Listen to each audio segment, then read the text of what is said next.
Vous menant din les autiso per une virada diversificada. Avem profitat di riscontri aussitant en Provença de l'estiu 2019 per seguir la tailler patrimoni en misteriu menat per la giornalista Eliana Turte. Paisaggi, geologia e patrimoni basti sono au programma del nostro reportaggi. Eliana Turte profite d'une pausette davant une histoire représentative du pays per evocar ses particularités mais les stagiari che la seguissent.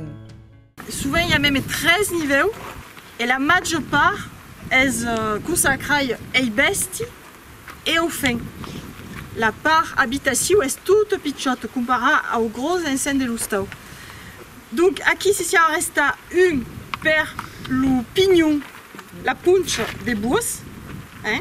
Normalement il y a le fait ici, donc le bourse espère laisser passer à l'air. Es aera, et ici avait un exemple extraordinaire de ce qu'on appelle ici une pouaire ou une montagne. Es aquest pan incliné qui permettent de monter à la feinière, à la grange, au grenier à foin, ici comme accord. Et mais d'accord, dessous avec vu il y a une petite crotte. Hein? Ce qui n'est pas souvent le cas. Donc aquest est vraiment intéressant de remarquer.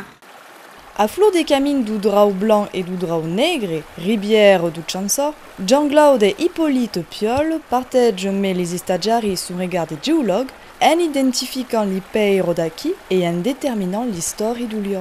Sont plus récents que les autres roches. Ce sont des roches de Éocène. Éocène est la début de la période tertiaire et c'est sédimenté dans la mare qui est au front des Alpes il y a 40 à 50 millions d'années. Je imagine que les Alpes se sont formées en deux cours. Le premier cours era la début du tertiaire et l'upes des Alpes, des montagnes qui s'effaciaient sur la côte européenne, l'Aifa Baïsa, et de laquelle Baïsa il y a la mare qui est venue. Et la mare d'à quelle époque est la mare de l'Éocène, Oligocène. Et après, il y a une seconde histoire des Alpes, et la tectonique, la collision, elles en aillent mai loin, et elles forment les montagnes mai loin d'à quelle zone. Et au front des Alpes de la première phase, se trouve à quelle roche que c'est dit en bas le grès d'Anot, et ici le grès des Chansor est un peu différent du grès d'Anot parce qu'il y a des petits éléments des roches volcaniques. Ça vient à dire que la plaque apulienne, l'Italie, est venue et à la début il y a eu la subduction de la plaque européenne dessous la plaque apulienne. Et à la début il y a eu des volcans. On ne trouve plus les volcans, mais c'est pour trouver des petits éléments de roches volcaniques dans laquelle mare qui est au front des Alpes. Et l'érosion faisait que les éléments de quartz sont venus dans la mare. Et c'est qu'avec cette roche qui n'est pas typique provençale, c'est des roches des quartz, d'une des sols acides. Alors que le reste de la province sont des marnes, des robines, des calcaires. Et il y a juste des roches acides de quartz.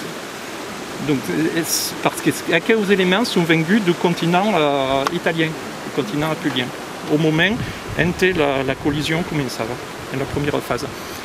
Alors, à quelle mare?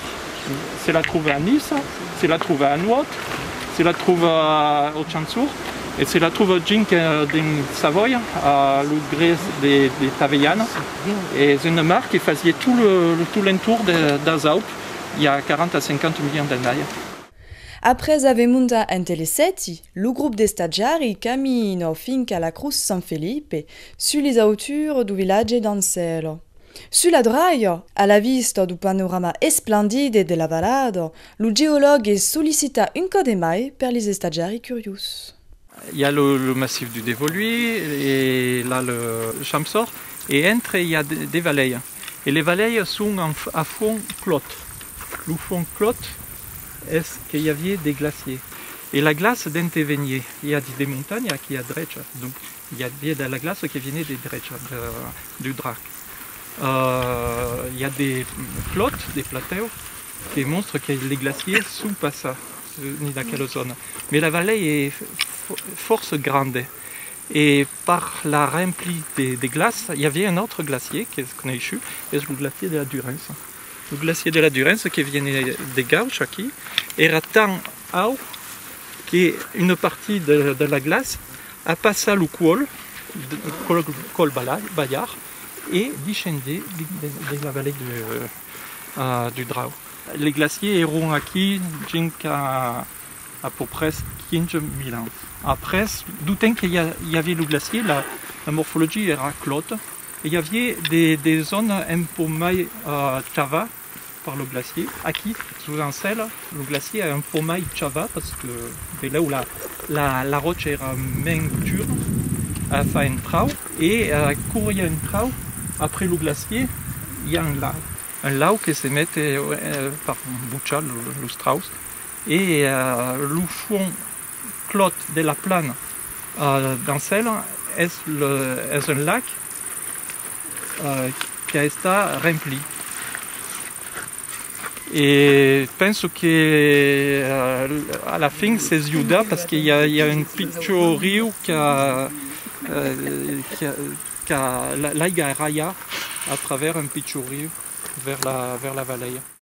À l'escadenza d'une pause entre les sorties, Eliane Tourte répond à nos questions sur les autisaux. Y a-t-il une diversité di paesaggi di naqueu département? Io parlario d'unità, mais une unità di la diversità, perché l'unità est une unità des nautures d'altitude et puis une unità des faunes et des flores. Hein.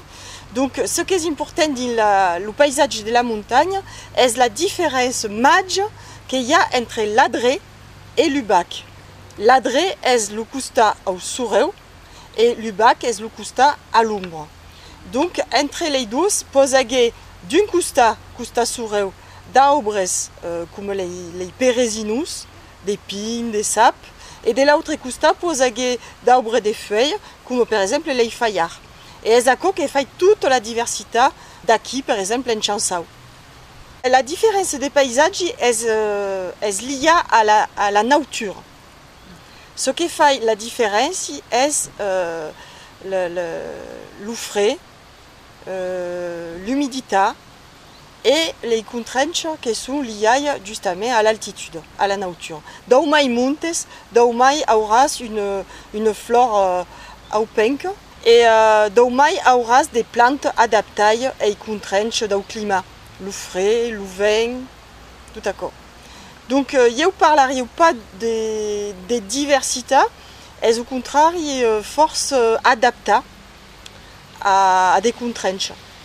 Parce que des arbres qui sont les mêmes, mais qui vont être plus petits, plus torsus, ou alors quand d'arbres qui se sont acclimatés au vent et qui donc sont vendus miniatures quasi, terrain.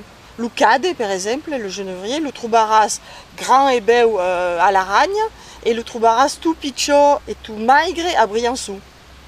Le département des Hautes-Alpes a eu à un moment une petite industrie, mais force petite, mais toujours une industrie liée à l'agriculture. Exemple, l'usine Nestlé qu'il y avait une temps à Gap, n'existe plus. Exemple, les usines de Briançon comme la Chape, qui n'existent plus. Mais ce qui s'est passé, c'est que dans les années 600, il arrive dans les Hautes-Alpes un phénomène nouveau et moderne, c'est le tourisme. Et donc les agriculteurs sont souvent faits, la majeure part du temps, devenus des pluriactifs. C'est-à-dire qu'ils continuent à faire l'agriculture, et seguramente ako che la mantenguent, continuent à faire l'agriculture, mais souvent faits en une autre activité. Alors, en Chansao, par exemple, sont des pluriactifs à les stations de ski. En des vaches, vont soigner ces besties, sont navets, mais en patch pas qui vont donner des perches ou faire remonter les touristes en télésept à les stations d'Oursières, par exemple. Ou alors, ce ne sont pas pluriactifs comme ça, sont des mondes qui reçoivent des touristes ciegues pour parler de son activité per faire descobrir le travail de la terre, siège recebent des touristes per des gîtes, des chambres d'hoste et des choses comme ça. Proche l'ula de Serre Punchaire, sulla route d'Embrun, le village de la Scrotto. Aquí se trouve l'abbadie Nostodone de Boscudun, classée des monuments historiques. Descubres le testimoniage des trio de Ruggi et Cézanne, qui ont participé à la valorisation de l'édifice très la fin des années de 600. Je suis toujours intéressé à l'histoire. Alors à l'époque, on connaissait rien, sauf les légendes. Alors des légendes, il y avait qui couraient dans la maison. Les vieux qui nous racontaient, oh, ben les moines d'un lutès étaient pleins de sauces, escondus des marmites un peu partout. Il y a vu qu'on a trouvé une dans la forêt aquí, et puis il y a des souterrains. Il y a vu qui partent d'ici, qui va jusqu'à la passe la Durance, va à Chadenasi là. Puis alors quand on construit la glaise aquí, presque des montées de terre, une grosse montée de terre, puis on met des pierres en tourte, puis après on garde la terre, on fait tout des conneries. C'est tout ce que ça bien. Alors quand on voit les scores, il y a regardé sur les dictionnaires, rien d'aigu connaissait Boscudun. Alors d'accord, à Menche, il y avait une volta qui existe, mais pour nous autres, il y avait que ce qu'appelaient la glaise, c'est-à-dire un bâtiment qui veillait ici, qui est donc du XIIe siècle, mais tout le reste era des maisons. À Marie est mais era habité, il y avait des mondes de partout, il y avait des paysans. Et puis ici, alors la glaise appartenait à une famille qui habitait longtemps dedans. Elle est montée au milieu de la nef une plateforme et elle a fait un bel appartement de l'amour qui era éclairé par la grande fenêtre ici. Et les montées arrière, il y avait une charrière qui partait d'ici, qui montait au niveau de la fenêtre, qui sont devenues une porte, qui era un balcon. Alors, par rapport à nous autres, ben joli, parce qu'il y avait 4 pièces, ben isolées, ben au sourire, et puis dessous, il y avait autre chose, parce qu'il y avait des stables, il y avait des fées, et puis il y avait un escalier qui partait et qui tombait, il là, dans la glaise, dans la nef. C'était bien pratique pour les paysans, parce que quand ils allaient dans la pasture l'hiver, il y avait un mètre de nez, et bien les autres paysans qui avaient gaffe, ils descendaient du liège, prenaient les charrettes, et puis descendaient jusqu'en bas pour la pasturage bestiaire. Et io donc pensavo toujours. Et puis si on arriva, ils m'ont demandé à la mairie si vous vouliez remplacer la secrétaire qui est en service. Io travaillais dans la photo à Gap à l'époque. Oh, il dit comme arranger bien, et puis donc c'est rentré à la mairie, le secrétaire. Donc là, il tombé sur la malle magique. Aquí, il y a tout ce que tu as pour connaître l'histoire. Alors, quand on mettait des années 60, et commençait le tourisme avec Serre-Ponson et tout à coup, commençait à y avoir du monde. Alors, 20 gens lorgnaient sur Boscudun pour s'installer, pour acheter. Alors, io gli raccontavo plein de blagues, c'est pas possible, per accord. Io jouais escarter un peu la jouisse. Et après, il dit, oh, mais vous avez été inscrit en inventaire. Et après, vous ne pouviez pas parce que tout est interdit, un tour, tout fait bref. Et puis, un jour, vers la mairie, puis veille rentrer, moi aussi qui ne connaissais pas, un peu désbraillé, il avait une espèce de tasque sur l'espalde, avec un grand sourire comme le corps, et qui me dit, je viens d'acheter l'abbaye de Boscudun. C'est tombé sur le cul parce que je suivais un peu les choses. Je savais que la société d'études était dessus. Elle avait mis le département dans le coup et le département de Hautes-Alpes avait décidé de l'acheter. Mais le département, c'est comme la commune, encore, d'âge, tu as goûté, tu as besoin, et puis encore, on avait ce fait. Alors le département, la société d'études, avait dit, bon, le département achète, et après, s'il y aurait bien une communauté, il viendra pour animer, alors que la communauté avait pris contact avec le monastère de Chalais. Chalais en Chartreuse, près de Grenoble. Il se trouve que ce monastère de Chalais est à l'origine de la fondation de Boscodon. Tant de cause encara poden dire sul patrimoni aupen, come le particolarità geologiche di estunanti da miselo quifad, come lo basti profane e religius, come le tradizioni culinari, come la fauna locale. Le tourisme che s'est développé très les années de 600, mais la création du lac de Serre et Ponchaire contribuisse grandement à la valorisation du patrimoine d'aquest département à Despard.